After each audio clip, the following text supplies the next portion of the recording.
your feedback coming at KTN News KE, at Grace Korea KE. I'll be happy to sample your feedback, questions, comments, and I'll be having my conversation with Pauline Juma. She is an anti-rape activist, a journalist student at St. Paul University, and she'll be sharing her story with us of being violated sexually at the age of 16 by a friend to her father, someone known to her. She got married at age 19.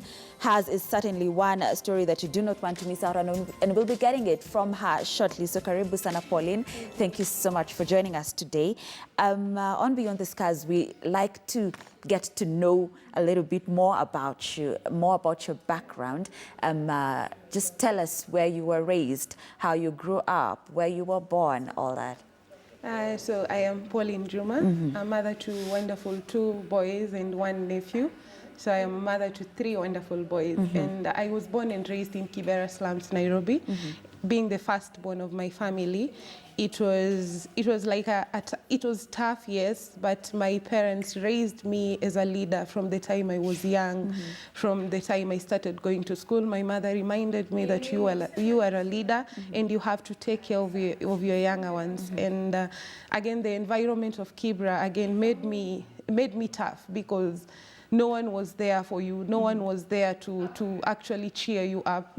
A lot of people were there to actually put you down. So I was born in Kibera, yeah, the wonderful Kibera. Exactly. What are some of the responsibilities you had still as a child? Because you say, you were born as a leader. What are these things that you used to do? My upbringing was so well until when I was 10 years and my mother and my younger sister had to be admitted in the hospital. And that is when I first started, I learned how to cook. When I was 10 years, I learned how to take care of my younger ones. I learned how to prepare my brother and my sister that we had remained at home for them to go to school, and also just take care of everything when my mom was not around. So at the age of 10, my father reminded me that you are the one who will take charge when your mother is not around. And when my mother came back, each and every single day, she reminded me that she called me a candle. Immediately she came out of the hospital and she told me, you have to light the path of your younger ones. How many are you in your family? We are 4. 3 girls, 1 boy. 1 boy. Yeah. Okay, so you were their parent at that time. I want you to now take us through to the events that took place when you were 16. Where were you? You were in school? Just take us through that. At 16, I was in Form 3, and being raised with a father who was struggling so much to see us survive. My mother, who was really struggling, doing all kinds of works just to see us in school, and also to be on the lookout of scholarships around. So I was in Form 3 at that time, and I was in a boarding school, and I had a friend. Just like my mom called me a candle when I was 10, this time I was 16 years with a friend. And my friend had a child when I was in Form 2, and she was in Form 1. She had a child. And the mother chased her home. So I talked to my mom and told my mom, you know what, mom, she can't be staying out. Let's just talk to the mother and allow her to go back to the house. We will do everything to take care of her. Since dad does a lot of shopping for me, I will always divide my shopping and give her some when I go to school, at least to make sure she's okay. So I did that for 1 year, and out of my heart, I did it because I loved her. I did it because I loved the child more, and I wanted the child to be okay. So 1 year down the line, in October 2011, I was just going back to school, 3rd term, Form 3. And she told me, Pauline, you know what, before you go to school, please, let's just go help my brother wash clothes, and then I will take you to the stage so that you can go to school. It was a little bit early. It was 8 a.m. in the morning. And yeah, that is when I met the perpetrators. That is when the little candle was shut off, because I was defiled by 4 men at that time. And the threats, the abuse, the words, wewe ndo unajifanya unajua kusoma, utakaa kama sister yetu. So that was all I could hear, and being threatened, if you dare speak, we are going to kill your mom. Yeah, I was a daddy's girl, but at that moment I couldn't bear losing my mom at that point. This four men, did you know them? I knew one of them because one of them was the brother to my friend and a very close friend to us. Yeah. And you said you were in Form 3. I was in Form 3 Form at that 3, time. right? Yeah. Form 3, you're 16. Yeah, You're 16. still a child. Yeah. Do you actually know what's happening? I knew. Being raised in Kibera, we actually had the campaign, you know what you have to do when it happens to you. It's like we were being prepared psychologically. Sitakimia initiatives was already there to just advocate on this issue. So at that moment, I didn't know what was going to happen to me. But the moment I was pushed in that house and being threatened with knives, and I just had to keep quiet. And at that moment, I had to cooperate for my life. And the next thing, I was thrown out of that house. Yeah, they made sure no one outside was going to know what happened to me. So I just collected myself straight to the hospital and told the doctor, you know what, this is what has happened. I don't want to lose my mom. Those were the exact words. I don't want to lose my mom. So just give me the medication. I am supposed to go to school in the next 2 hours. Yeah. So Don't tell me you went to school. The doctor just, I was given the medication. I picked my papers. I went to school. I went home, took a shower, and went to school. How? And I just went to I school. understand the fear, but Yeah. how? Do you even concentrate in class? I went to school, and you know, at that moment, I'm like, Pauline, you're a firstborn. Pauline, you have to protect your mom. Pauline, you have to be strong. And I went to school. And I just pretended like everything is going to be okay in this school. So days later, I am sinking down. I am lost. I started becoming suicidal, and I was like, I can't survive this. And the worst of it, I was not ready to tell anyone, because anytime I wanted to talk, the voice would come back. We are going to kill your mom. So I decided I am going to shut off. And days later, I was just sinking down to what I came to later know that I was going through the post-trauma at that moment.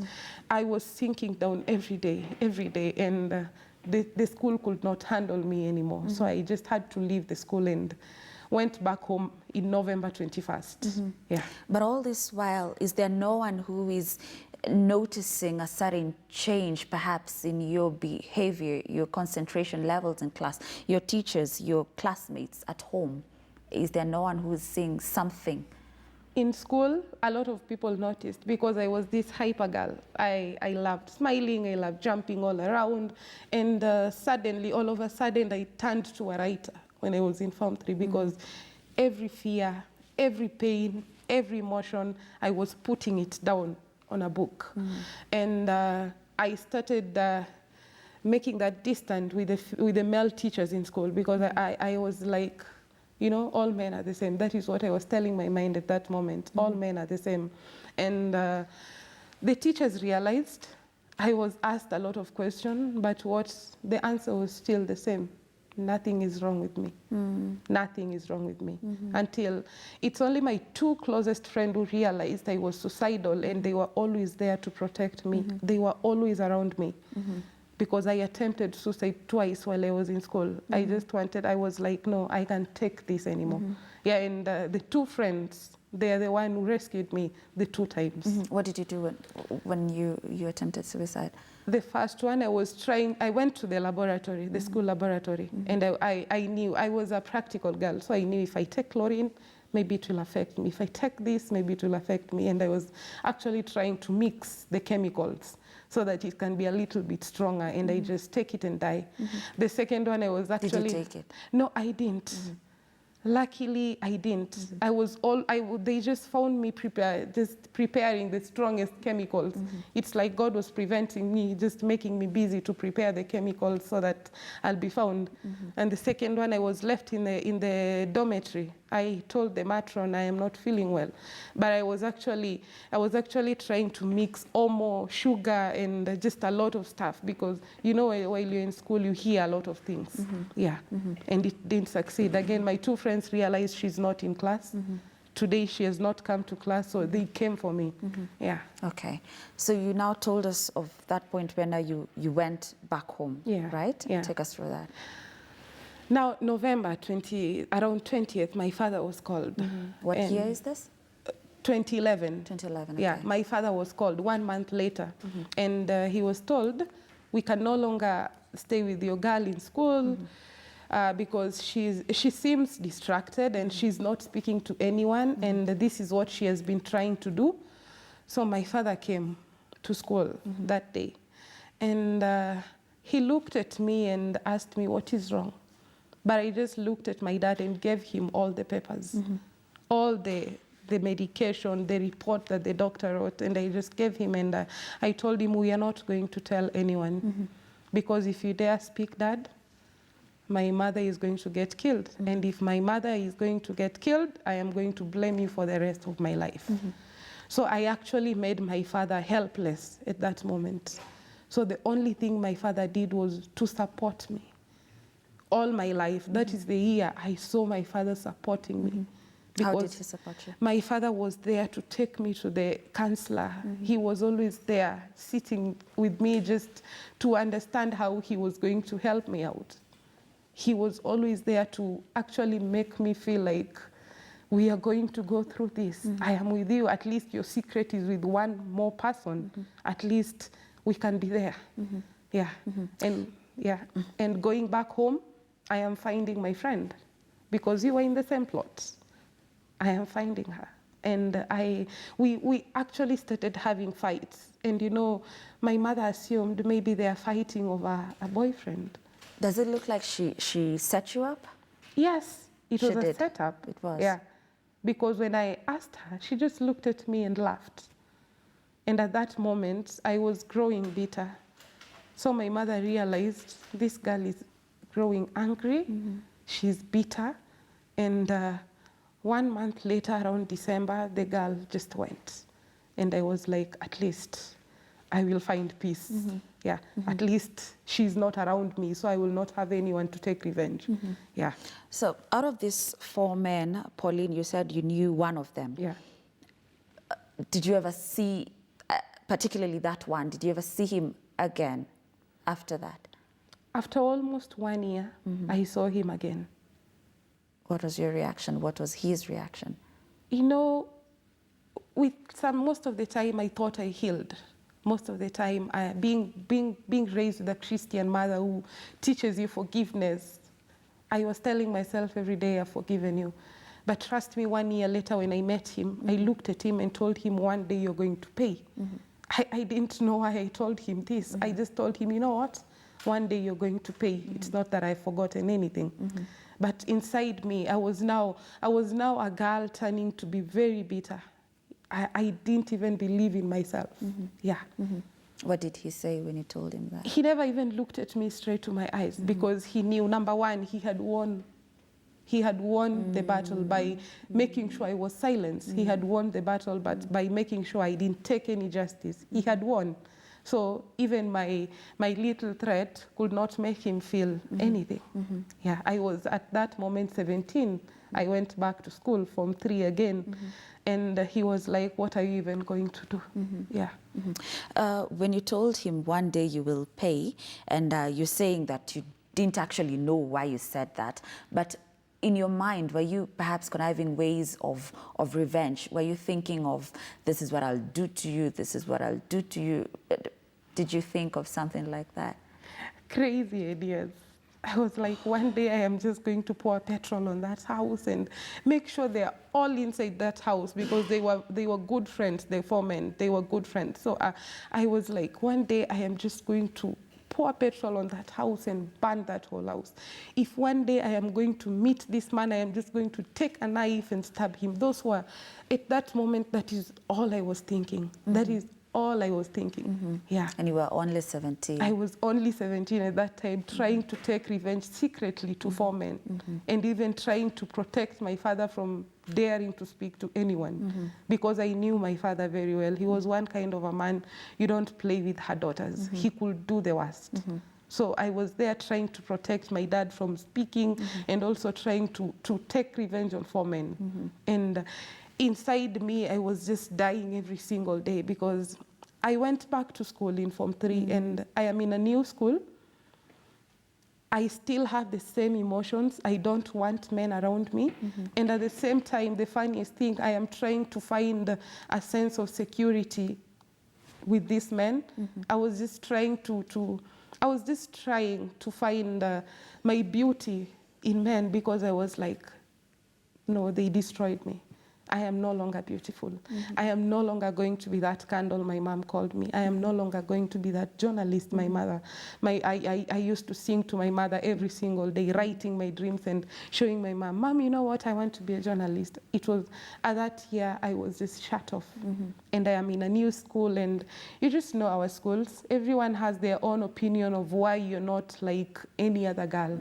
Everyone has their own opinion of why sometimes you will sit silently in a corner and just look at everyone, and everyone would have an opinion of why you can decide to be hyper all of a sudden, and no one understood. So I just decided to let people have different opinions of me because I never wanted at that point anything to affect me. Yeah. All this while, Pauline, because you know you're protecting your mother, and you've actually cautioned your dad not to tell her anything, right? Because of that threat that you received. And you also did tell us about when she saw you arguing with your friend, the one who set you up. She thought, you know, it's boyfriend issues. Yeah. But didn't she see something? Didn't she ask questions? Why perhaps do you want to transfer? Why a new school? Why are you behaving in this particular way? No, when I was transferring from my former school, I was transferring from the school because they said I was sick. They said I couldn't stay there anymore. And coming home, my dad just told my mom, our daughter is too stressed. It seems like the school, she doesn't want to be in that school, and she also has a problem that she needs to be a little bit closer to us. That was the excuse we gave to our mom. Yeah. Okay. So that she can believe actually. And actually she agreed, yeah, that school is far. She should be taken a little bit closer so that we can be around her. Yeah. Okay. So now take us through after, you know, you now join this new school, you're 17, because there's also something that happened to you when you were 19. Yeah. Just take us through that. So in high school, I just gave myself strength to complete high school, and I was like, I am going to do this. I am going to do this. But at that moment, just like I told you, I was trying to find a sense of security in men. And just after my Form 4 exams, you know, one day I sat down, and while everyone else was waiting for their results, I just dared myself. I told myself, you know what, Pauline, maybe this man destroyed you. And I had a boyfriend, and I just approached him and I told him, you know what, I want to get pregnant. And luckily, yes, I got pregnant, and I ran away from home. And at that moment, we started having issues with my dad. I never wanted to see him again. Now I turned against my dad, and I was like, I am going. Is there a particular reason? I just told my dad, I'm going to get married, because at that point, the man was like an idol to me. I was like, oh, so someone can really love me. Someone can really appreciate who I am. And I ran away and I went. It was not far away from home. It's just around Kibera. So my mother, I call her the wisest woman, being a wise woman, she supported me secretly. She was always there with my mood swings, because I would go and come back home during the day and just stay with my mom. And I never wanted to see my father at that moment. And my father decided to leave me alone. But he left me with a word. You see, the same way you left this house, you're my daughter. That is the same way you're going to come back to this house, because that man is not for you. And 6 months, we were just okay. And one day, he just turned violent. Being a firstborn, my mom taught me to be a leader. So I was not taught how to sit down, because I was 19 at that point. And I had a sister who is in high school. I had another brother who is in high school, and I had another sister who was in primary. It was my responsibility to take care of them. And it was my responsibility to take care of my mom, because at that point, my mom was not feeling well. So I was always up and down trying to look for opportunities, trying to look for jobs. And this man just turned out to be violent. Slowly by slowly. I didn't realize it, but slowly by slowly, he just started being violent. And he was beating me up. I could go back to my mom's house and I have blood in my clothes. Then my mom asks me, what is wrong? Nimeanguka kwa stairs. You know, one day my mom looked at me and told me, Pauline, ukichoka kuanguka kwa stairs, come back. I am your mother, and I will never leave you in this life. But at that moment, I was like, maybe this is what happens. Maybe I was meant, maybe women are meant to be beaten, to be loved. Maybe women are meant to be violated so that they will know who they are. That is what I was telling my mind at the age of 19. And I stayed in that relationship for 1 year. Then after 1 year, I met a friend, a mentor. And she told me, I met her through a modeling audition. And that day when I went for audition, and I loved catwalking from the time I was just a little girl. And the first audition, the first runway I made, she looked at me and told me, Pauline, you are a great leader. Follow your dreams. And that's the first time I opened up to someone about what I was going through and what I really felt about myself. And she guided me. She took me through the journey of just discovering who I am. But the relationship was too toxic. You know, I left that house and it never ended. Because after leaving the house, that is when it's like I opened a bombshell, because every day I would meet this man being abused. Now it was not physically anymore, it was emotionally. You know, one day he just stood on a border and called me a prostitute in front of a border stage. And the word that really hurt me, he told me, you're a dead flower and there is no one who will ever look at you. No man will ever look at you again. So I now had 5 men to revenge. And the mistake that I made with this one, I decided to revenge with another man. And I got married again just to prove to him, you know what, I am not a dead flower. I am still beautiful. And here I was with a second son again. Now at 22. 22. Yes, at 22, because I got my son at 19. At 20, I was out of that relationship. At 21, I'm just trying to find who I am. I'm just battling from being the breadwinner of my family. My sister was joining campus, so I was there. I just made a promise to my sister. You are not going to follow any of my path. You are not going to fail in any way, so I am going to be here for you. So I used to work in a club almost 10 hours, sometimes even 16 hours, just to provide for my sister, make sure my mother is very okay, make sure my sister is okay. Yeah. So now at 22? At 22, I am here with another son. And you know, that is when it hit me. That is when I was like, Pauline, 2 years ago, someone told you you were a great leader. Why don't you just sit back, take your time, and at least find who you are? Now you have 2 boys you're raising, looking at you every single day, and you are the one providing for all of them. That is when it was like a turning point for me, when I was 22 with my second son. I was like, I am not going to let any of my children down. That is when it's like, it was a turning point. That is what I would say. So I went back to my mentor and I told her, you know what? I am done. I have done everything in this world. I have tried committing suicide. I am here trying to take revenge, which I can't. My mother taught me forgiveness, which I was not practicing at that moment. I was even angry at God, telling God, you are the one who is allowing everything to happen to me.